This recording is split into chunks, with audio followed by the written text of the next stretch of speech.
جگڑا صاحب ہمارے ساتھ ریکنیکٹ ہو گئے ہیں. جگڑا صاحب, if you can hear me, وہ شرمیلا صاحبہ بھی یہی کہہ رہی ہیں, پیپلز پارٹی بھی یہی کہہ رہی ہے کہ نا امید ہو گئے, امید ہی نہیں رہی پاکستان تحریک انصاف کے ووٹر کو, انڈیپینڈنس کو ووٹ کر بھی دیں تو پارٹی ڈسپلن کے تابع نہیں آتے وہ لوگ. تو کیا پتا, آپ چاہے جتنی مرضی ہم لوگوں کو ایشورنسز دے دیں کہ جی وہ تو پی ٹی آئی کے ساتھ ہی رہیں گے, لیکن کل کو کیا ہوتا ہے کیا پتا, یہاں چھانگا مانگا بھی ہوتا ہے. سو ایسی صورتحال میں پاکستان پیپلز پارٹی ایک آلٹرنیٹ کے طور پر دیکھے گا آپ کی نظر میں پاکستان تحریک انصاف کا ووٹر یا سپورٹر؟ معذرت کے ساتھ ہم پاکستان کی عوام کو بہت انڈر ایسٹیمیٹ کرتے ہیں. آپ کے خیال میں پی ٹی آئی کا ورکر نا امید ہے؟ میرے خیال میں جتنا چارج پی ٹی آئی کا ورکر ہے اس کا ثبوت وہ ڈیلی پری پول ریگنگ ہے جو آج بھی ہمارے خلاف ہو رہی ہے اور میرے خیال میں الیکشن کے دن تک ہوگی. لیکن اس میں سے کوئی بھی چیز پی ٹی آئی کے ووٹر کو ووٹ ڈالنے سے روکے گا نہیں. اور بیٹ نہیں, ہمارا نشان عمران خان ہے, ووٹ ہر حلقے میں جائے گا. اور افسوس کی بات ہے کہ اس پری پول ریگنگ کو کنڈیم کرنے کے بجائے جو پیپلز پارٹی کی تاریخ ہے اس میں کوئی شک نہیں کہ وہ ایک کانسٹیٹیوشنلزم کے لیے سٹینڈ کرتے تھے, لیکن یہ تو اس پری پول ریگنگ کا فائدہ اٹھانا چاہ رہے ہیں. آئی ایم سوری, جب تک وہ یہ کریں گے, بلاول زرداری کی سیاست کر رہا ہے اور ان کو پی ٹی آئی کا کوئی ووٹ نہیں ملنے والا. جو چند ان کی سیٹیں انٹیریئر سندھ میں وہ جیت لیں گے. آپ کو جو 8 فروری کو جو تاریخ دکھائی دے گی نا, وہ تاریخ ہے کہ پی ایم ایل این ہمارے ہاتھ پیر باندھ کے بھی اتنی بری طرح مار کھائے گی کہ میرے خیال میں یہ 85 کی دہائی کی سیاست کی آخری الیکشن ہوگا. Very interesting. اچھا دانیال صاحب, اگر آپ کو آواز آ رہی ہے تو ایک تو جگڑا صاحب کا جو موقف ہے کہ پی ایم ایل این پٹ جائے گی, that is a very very serious allegation کہ وہ کہہ رہے ہیں کہ نہیں اب نہیں رہے گی پی ایم ایل این اس کے بعد.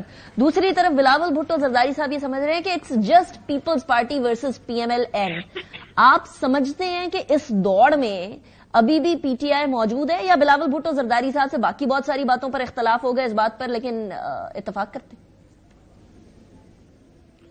جھگڑا صاحب کی بات کے اوپر صرف ایک جواب دوں گا میں کہ ہر شاخ پہ الو بیٹھا ہے جامع گلستان کیا ہوگا, کہ اگر آج بھی ان کو کوئی امید ہے تو پھر میں کیا ہی بات کروں کہ انہوں نے جو اپنا حال کر دیا ہے اور جو انہوں نے ملک کا حال کیا ہے, جو تفریق, جو نفرت کے بیج انہوں نے بوئے ہیں, جو ملک کا حال کیا ہے انہوں نے پچھلے 4 سال, جو مہنگائی, جو بحران. آج پاکستان کا ہر بندہ اگر کسی کو بلیم کرتا ہے اس مہنگائی کے لیے, مایوسی کے لیے, نا امیدی کے لیے تو عمران خان ہے اور ان کی جماعت ہے. اور ان کی ہر روز آنے والی سزائیں یہ بتاتی ہیں کہ ان کی جماعت میں, ان کے اندر, ان کی صفوں میں کتنی کرپشن ہے.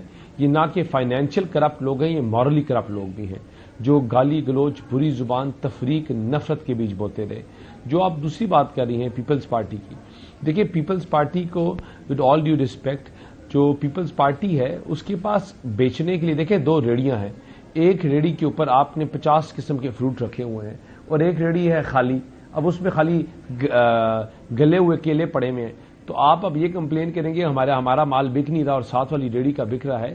وہ اس لیے کہ جو ساتھ والی ریڑی ہے اس نے کارکردگی سے اپنی چیزیں رکھی. اچھا لیکن آپ کی ریڑی سے جو ہے, I am sorry I am cutting you short, آپ کی ریڑی سے ووٹ کو عزت غائب ہو گیا ہے. وہ خورشید شاہ صاحب نے بھی آج ٹویٹ کیا ہے کہ ووٹ کو عزت دینے کا عمل نون لیگ کی جانب سے زور و شور سے جاری ہے, اور نیچے وہ ویڈیو لگائی ہوئی ہے, آپ کو پتا کون سی ویڈیو؟ خورشید شاہ تو جو مرضی کہے نا, جو مرضی کہے, میرے وہ ہمارے ان کی عزت ہے, with all due respect, is a senior person. لیکن میں یہ کہہ رہا ہوں کہ ہم نے دیکھیں, ہم نے کارکردگی کے اوپر ووٹ لے رہے ہیں. ہم نے ملک میں کوئی ایسا منصوبہ نہیں جو ہماری جماعت سے اس کا تعلق نہ ہو, کوئی بڑا منصوبہ نہیں جو ہم نے نہ کیا ہو, وہ میٹرو ہو, وہ روڈز ہوں, وہ ہاسپٹلز ہوں, وہ سکولز ہوں. مجھے پیپلز پارٹی والے 2 پروجیکٹس گن کے گناتے ہیں پچھلے 20 سال کی دہائی میں. یہ مجھے بتا دیں کہ یہ پنجاب میں کھڑے ہو کے کہہ سکتے ہیں کہ پنجاب والوں تمہیں ہم سندھ کی طرح بنائیں گے. یہ لاہور میں کھڑے ہو کے کہہ سکتے ہیں کہ لاہور والوں تمہیں ہم کراچی کی طرح بنائیں گے. یہ جھوٹی امیدوں کے اوپر مبنی ان کی کیمپین ہے, جس طرح اس سے پہلے جماعتوں کے اوپر رہی. اور یہ تمام جماعتیں وہ جماعتیں ہیں جو 10 میں سے 9 نمبروں پہ فیل ہوئی. ان کا موازنہ ہمارے ساتھ ہو ہی نہیں سکتا. ہمارا موازنہ اس کے ساتھ کریں جس نے کوئی کارکردگی کی ہو. میں پوچھوں گی کہ آپ کا موازنہ کس سے کریں گے, ایک کی طرف اور آپ ہمارا موازنہ اس سے کرا رہی ہیں.